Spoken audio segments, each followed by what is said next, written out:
AP ప్రభుత్వం ఇటీవల ప్రవేశపెట్టిన ల్యాండ్ టైటిలింగ్ యాక్ట్ 17/2023 వలన ప్రజలకు, న్యాయవాదులకు తీవ్ర నష్టం కలిగే అవకాశం ఉన్నందున ప్రతిభా న్యాయవాదులు అన్నవరం గ్రామంలో నిరసన చేస్తూ ర్యాలీ నిర్వహించారు. న్యాయవాదులు అంతా సత్యదేవుని తొలి పావంచ నుంచి బయలుదేరి చినరావిచెట్టు సెంటర్కు నడుస్తూ నినాదాలు చేసుకుంటూ ఈ యాక్ట్ను వెంటనే రద్దు చేయాలంటూ వారి యొక్క భావనలు వ్యక్తపరిచారు. ఈ కార్యక్రమంలో ప్రతిపాడు బార్ అసోసియేషన్ అధ్యక్షులు సిహెచ్ పుల్లయ్య మాట్లాడుతూ ప్రతి ఒక్కరూ తెలుసుకోవాల్సిన బాధ్యత ఉందని చెప్పడం జరిగింది. వెంటనే ఈ యాక్ట్ను రద్దుపరచాలని, లేని ఎడల ఈ ఉదయం తీవ్రతరం చేస్తామని తెలిపారు.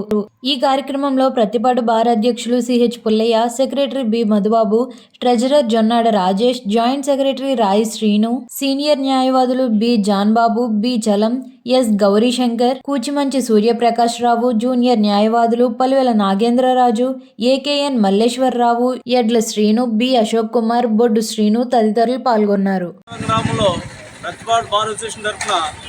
మన ఏపీ గవర్నమెంట్ ప్రవేశపెట్టిన ఏపీ ల్యాండ్ టైటిలింగ్ యాక్ట్ 23కి వ్యతిరేకంగా నిరసన తెలియజేస్తూ ఈ సత్యనారాయణ స్వామి వారికి కొబ్బరికాయ కొట్టి ఈ యాక్ట్ వల్ల ప్రజలకు వచ్చే నష్టాలని వివరిస్తూ సత్యదేవుని ప్రార్థిస్తూ గవర్నమెంట్కి తగిన విధంగా బుద్ధి చెప్పాలని చెప్పేసి మేము నిరసన కార్యక్రమం తెలియగా కోరుకున్నాము. ముఖ్యంగా తెలియపరిచేది ఏంటంటే ఈ చట్టం మనకు రాజ్యాంగంలో ప్రజలందరికీ తెలుసు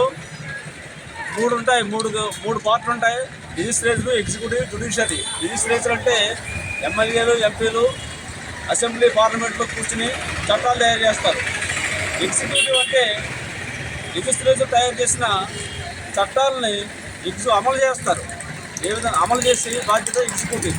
అదేవిధంగా జ్యుడిషియరీ అంటే ఈ లెజిస్లేచర్ చేసింది, ఎగ్జిక్యూటివ్ చేసిన చట్టాల లోపాలు ఏమైనా ఉంటే జ్యుడిషియరీ డ్యూటీ అంటే అవి సక్రమంగా అమలవుతున్నాయా లేదా, ఏదో లోపాలంటే సరిదిద్ది మళ్ళీ సక్రమంగా అమలయ్యేలా జ్యుడిషియరీ అంటే వీళ్ళందరూ లెజిస్లేచర్ ఎగ్జిక్యూటివ్ చేసి పూర్తి చేసే బాధ్యత జ్యుడిషియరీ.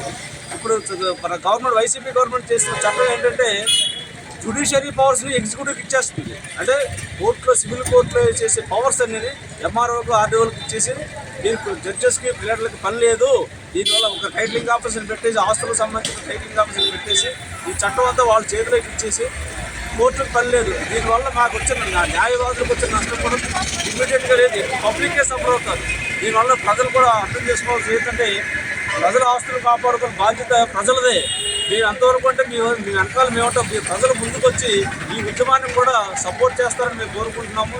ఈ ఆశయ ముఖ్యంగా ప్రభుత్వం చేపట్టిన కొన్ని సెక్షన్లు ఏంటంటే చాలా అన్యాయంగా ఉన్నాయి.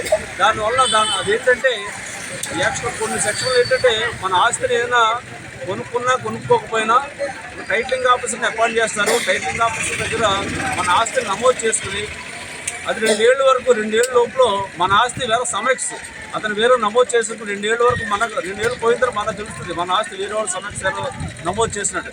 2 సంవత్సరాలు పోయిన తర్వాత నా ఆస్తి వేరే వాళ్ళు నమోదైంది అని చెప్పేసి మీరు కోర్టుకు వెళ్ళిన ఉపయోగం లేదు. దానికి ఫైనల్ కూడా హైకోర్టే. 2 ఏళ్ళలోనూ మనం 100 మంది ఆరోగ్య రీత్యా లేదా రకరకాల ఖర్చు మన ఆస్తి ఒక ఊళ్ళో ఉండొచ్చు, వేరే కారణాలు వేరే ఊళ్ళో ఉండొచ్చు.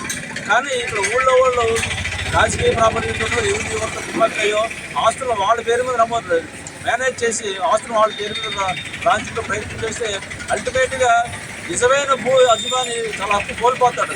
ఇవన్నీ కూడా టైటిలింగ్ ఆఫీసర్ అని అతను నిర్ణయిస్తాడన్నమాట. అంటే టైటిలింగ్ ఆఫీసర్ అంటే ప్యూర్లీ రాజకీయ నాయకుల చేతుల్లో ఉంటుంది. ఇవన్నీ కూడా కోర్టు నుంచి అధికారాలు తీసి ఎగ్జిక్యూటివ్కి ఇస్తున్నారని చెప్పేసి ఈ నిరసన కార్యక్రమం మేము చేపట్టాము. దీని నుంచి ప్రజలు కూడా మాకు సహకారం ఇస్తే ఈ ఉద్యమాన్ని మరింత ఉధృతి చేసి ముందుకు తీసుకెళ్తామని మా భారత తరఫున మరొకసారి తెలియజేస్తూ సెలవు తీసుకున్నాం. Thank you.